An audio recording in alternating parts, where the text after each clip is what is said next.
नमस्कार। उत्तराखंड की खबरों में आपका स्वागत है और मैं आपके साथ प्रिया बिस्ट। बुलेटिन की शुरुआत करते हैं। रविवार को सीएम पुष्कर सिंह धामी पंतनगर पहुंचे, जहां उन्होंने नकल विरोधी कानून, समान नागरिक संहिता और किसानों की प्रगति विषय पर आधारित गोष्ठी और संवाद कार्यक्रम में प्रतिभाग किया।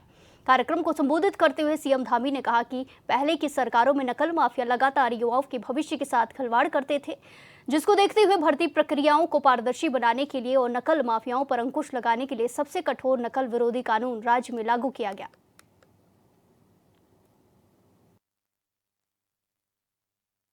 इतना ही नहीं, हम जहां एक और गेहूं खरीद पर किसानों को 20 रुपए प्रति क्विंटल का बोनस प्रदान कर रहे हैं, वहीं गन्ने के रेट पर 20 रुपए प्रति क्विंटल की बढ़ोतरी भी कर रहे हैं। इसके अतिरिक्त हमने उत्तराखंड के पहाड़ी क्षेत्रों में वर्षा आधारित खेती को नई ऊंचाइयों पर ले जाने के लिए लगभग 1000 करोड़ रुपए की लागत से Uttarakhand climate responsible rainfed farming project भी स्वीकृत किया है। हमारी सरकार सब्जियों की तरह ही फलों के उत्पादन को बढ़ाने के लिए भी विभिन्न स्तरों पर काम कर रही है। हाल ही में हमारी सरकार ने 1200 करोड़ रुपए की लागत से नई सेब नीति, नई कीवी नीति, स्टेट मिलेट मिशन और ड्रैगन फ्रूट नीति जैसे कई महत्वपूर्ण योजनाओं को लागू किया है। उसका परिणाम भी हमें दिखाई दे रहा है। यही हमारे इसी क्षेत्र में बड़ी संख्या में आज ड्रैगन फ्रूट की खेती लगातार आगे बढ़ रही है और इन नीतियों के तहत बागवानी को प्रोत्साहन देने के लिए किसानों को 80% तक की सब्सिडी प्रदान की जा रही है। यही नियम किसानों की उपज और गुणवत्ता को बढ़ाने के लिए ग्रेडिंग सॉर्टिंग यूनिट के निर्माण के लिए भी अनुदान प्रदान कर रहे हैं।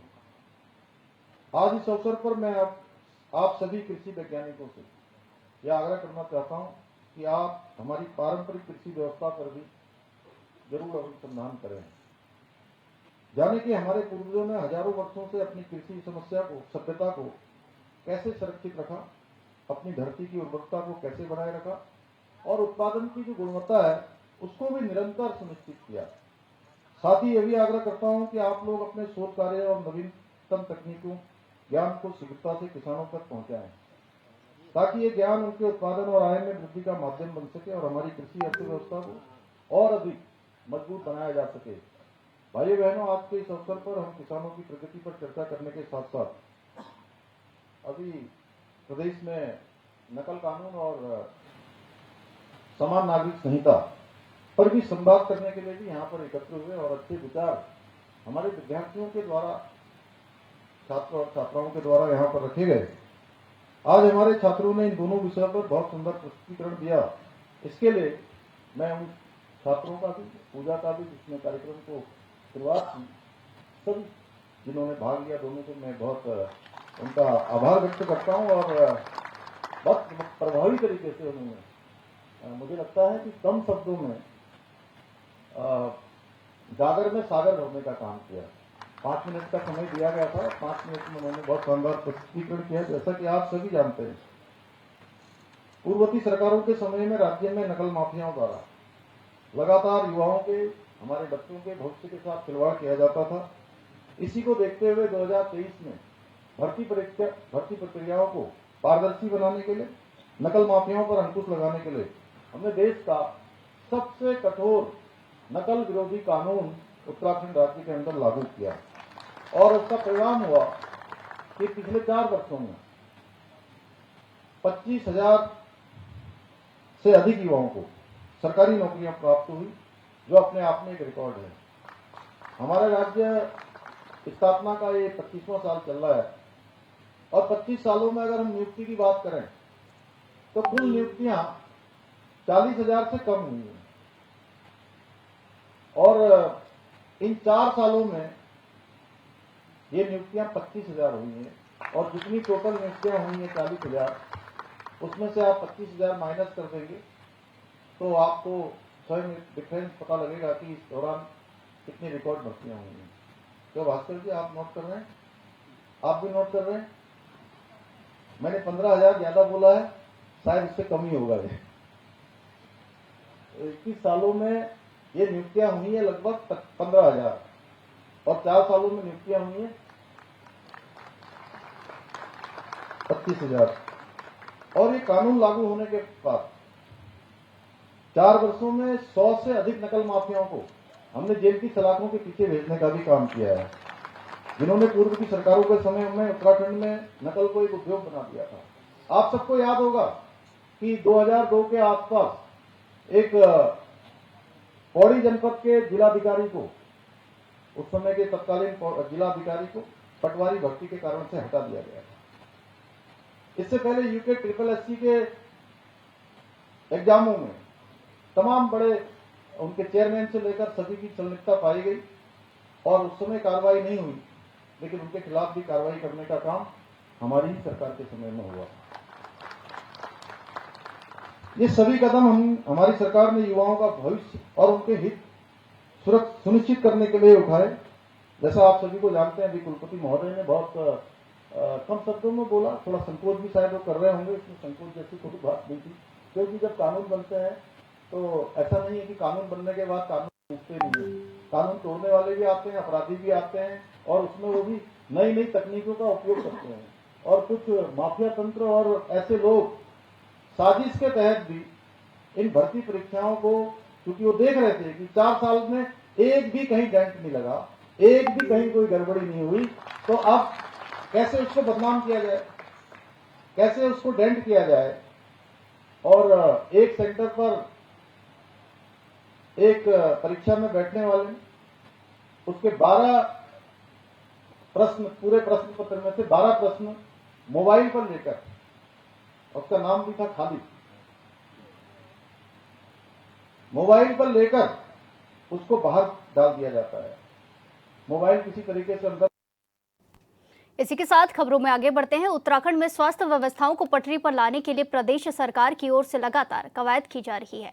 इस कड़ी में प्रदेश के विभिन्न क्षेत्रों में स्पेशलिस्ट डॉक्टरों की कमी को दूर करने की कोशिश की जा रही है। प्रदेश के स्वास्थ्य मंत्री डॉक्टर धन सिंह रावत ने कहा कि जल्द ही डॉक्टरों की नियुक्ति कर डॉक्टरों की कमी को दूर कर दिया जाएगा। 13 जिलों में अस्पतालों के बेहतर संचालन के लिए नोडल अधिकारी बनाए गए हैं। मेडिकल कॉलेज, जिला चिकित्सालय और उप जिला चिकित्सालयों में साफ सफाई पर खास जोर दिया जा रहा है।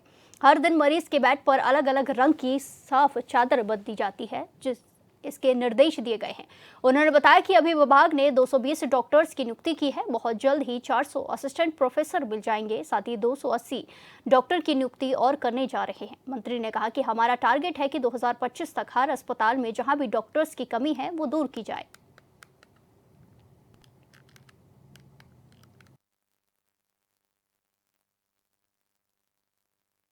दवाई अगर बिना डॉक्टर के लिखी हुई अगर कोई बेचता है तो उसके खिलाफ कार्रवाई करने के आदेश हमने दिए हैं। दूसरा, हमारे हॉस्पिटलों में चाहे मेडिकल कॉलेज हो, चाहे डिस्ट्रिक्ट हॉस्पिटल हो, चाहे उप जिला चिकित्सालय हो, अब मरीज भी पर्याप्त आ रहे हैं, व्यवस्थाएं भी हमने पर्याप्त कर दी हैं। अब हमने हर जिले के लिए एक एक नोडल अधिकारी बनाए, चाहे हमारा सचिव हो, चाहे महानिदेशक हो, चाहे अपर सचिव हो। मैंने 13 के 13 जिलों में एक एक नोडल अधिकारियों को कल से भेजा है कि वो हर हॉस्पिटल की सेफ्टी की पूरी जो है वहाँ पे इंक्वायरी करके भी आए। कोई कमी होगी तो उसको दूर किया जाएगा। और अब हमने एक बड़ा काम और किया हॉस्पिटलों में कि जितने हमारे मेडिकल कॉलेज हैं, जितने हमारे जिला चिकित्सालय हैं और जिले हमारे उप जिला चिकित्सालय हैं, 7 के 7 दिन के लिए पर डे जो है जो चादर रहती है मरीज के उस पे बेड पे, वो हर डे के अलग कलर की होगी और पर डे जो है चादर बदली जाएगी। ये भी हमने किया है। सफाई के लिए भी अब हमने पूरी व्यवस्था कर दी कि हॉस्पिटलों की सफाई अच्छी हो। अभी हमने 220 डॉक्टरों की नियुक्ति की है स्वास्थ्य विभाग में, और इसी एक महीने में हम 400 असिस्टेंट प्रोफेसरों की नियुक्ति देने जा रहे हैं मेडिकल कॉलेज के। केदारनाथ धाम के तीर्थ पुरोहितों की संख्या केदार सभा के बाद उत्तराखंड चारधाम तीर्थ पुरोहित महापंचायत के उपाध्यक्ष आचार्य संतोष त्रिवेदी ने भी बद्रीनाथ केदारनाथ मंदिर समिति के अध्यक्ष हेमंत द्विवेदी पर कई आरोप लगाते हुए उन्हें हटाने की मांग की है। तीर्थ पुरोहित इस मांग को लेकर लगातार सरकार पर दबाव बना रहे हैं। आपको बता दें कि तीर्थ पुरोहित ने सरकार को इस बात पर पत्र भी लिखा है।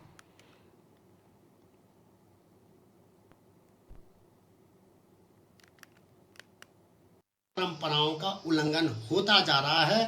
कल देश के उद्योगपति अंबानी जी केदारनाथ दर्शन के लिए आए और हर साल आते हैं क्योंकि बाबा केदारनाथ में उनकी अटूट आस्था है। कल अंबानी जी को आशीर्वाद देते समय बद्रीनाथ केदारनाथ मंदिर समिति के अध्यक्ष के द्वारा परंपराओं का कुछ ज्यादा ही उल्लंघन किया गया।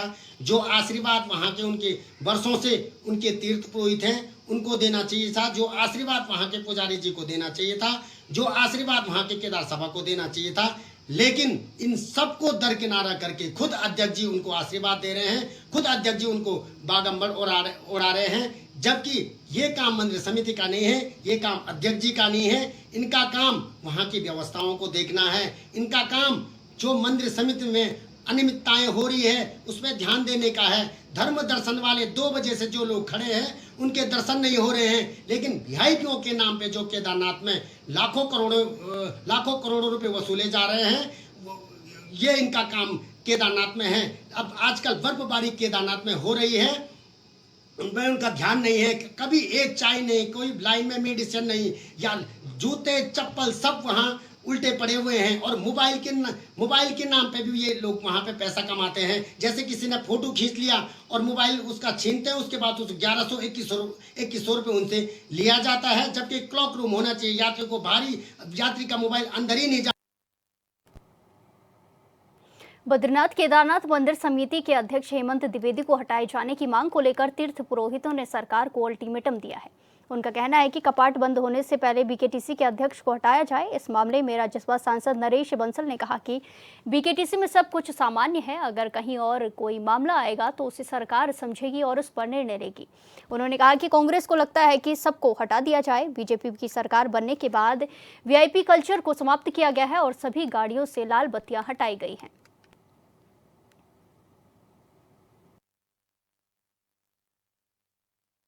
बीजेपी की सरकारें आने के बाद ही वीआईपी कल्चर ख़त्म हुआ है।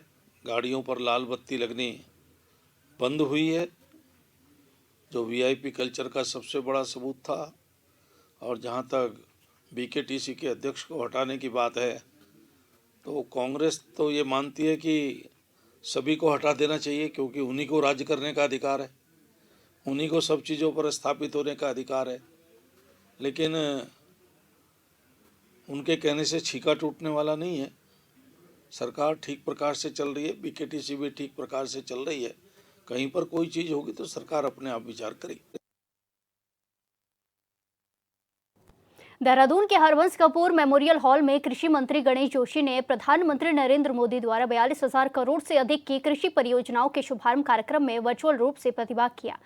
प्रधानमंत्री ने पीएम धन धान्य कृषि योजना और दलहन आत्मनिर्भरता मिशन की शुरुआत करते हुए देश भर में 1100 से अधिक कृषि, पशुपालन और खाद्य प्रसंस्करण परियोजनाओं का उद्घाटन और शिलान्यास किया। इस दौरान मंत्री गणेश जोशी ने बताया कि उत्तराखंड के चमोली और अल्मोड़ा जिलों का चयन ऐसी योजना में होना प्रदेश के लिए गर्व की बात है। उन्होंने कहा कि प्रधानमंत्री किसानों और जवानों दोनों की चिंता समान रूप से करते हैं और उनके नेतृत्व में भारत ने कृषि नवाचार और मूल्य संवर्धन में ऐतिहासिक प्रगति की है।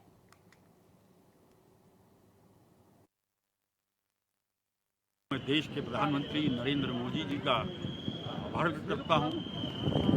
जितनी चिंता वो सीमा पर बैठे हुए जवानों की करते हैं, उतनी ही चिंता देश के अन्नदाता किसानों की करते हैं। पूर्व में किसान सम्मान निधि के माध्यम से उनके स्तर को ऊंचा उठाने का काम प्रधानमंत्री मोदी जी ने किया और आज प्रधानमंत्री धन धान्य योजना, जिसमें देश के 100 जिलों को चयनित किया गया है, जिसमें एक हमारा अल्मोड़ा और चमोली जिला उसमें आया है। पशुपालन विभाग व सहकारिता व कृषि विभाग की कई योजनाओं का शुभारंभ माननीय प्रधानमंत्री जी ने किया है। निश्चित ही आने वाले समय में जो हमारा मोदी जी का सपना है कि 2047 में भारत के एक विकसित राज्य बनेगा, उस दिशा में एक सार्थक कदम होगा। उसके लिए मैं प्रधानमंत्री जी का विशेष आभार करता हूँ। देहरादून में कांग्रेस के प्रदेश अध्यक्ष करण माहरा ने प्रेस कॉन्फ्रेंस कर कई मुद्दों पर चर्चा की और बीजेपी पर जमकर निशाना साधा।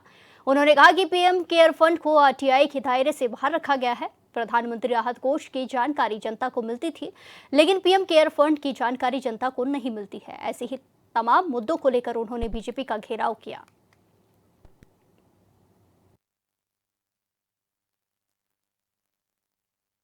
ये तस्वीरें देहरादून से सामने आई हैं, जहां कांग्रेस प्रदेश अध्यक्ष ने एक बार फिर से बीजेपी पर कई सारे गंभीर आरोप लगाए हैं। बीजेपी पर जमकर बरसते हुए कांग्रेस के प्रदेश अध्यक्ष नजर आए। पीएम केयर फंड को लेकर चर्चा की गई है और इसी के साथ कई सारे सवाल भी खड़े किए गए हैं। तस्वीरों में आप देख सकते हैं, कांग्रेस ने एक बार फिर से प्रेस कॉन्फ्रेंस की और प्रेस कॉन्फ्रेंस कर पीएम केयर फंड को लेकर चर्चा की है, जिसमें कई सारे सवाल राज्य सरकार से पूछे गए हैं। राज्य सरकार से पीएम केयर फंड को लेकर सवाल खड़े किए गए हैं। बीजेपी पर जमकर बरसते हुए प्रदेश अध्यक्ष करण माहरा नजर आए। देहरादून से सीधी ये तस्वीरें सामने आई हैं, जहां कांग्रेस प्रदेश अध्यक्ष करण माहरा ने एक बार फिर से बीजेपी को घेरने की कोशिश की है। इस बार पीएम केयर फंड को लेकर बैठक में चर्चा की गई। इसी के साथ कांग्रेस प्रदेश अध्यक्ष करण माहरा ने कहा कि जो पीएम केयर फंड है ये आरटीआई के अंडर नहीं आता है, जिसके चलते कोई भी जानकारी नहीं मिलती है।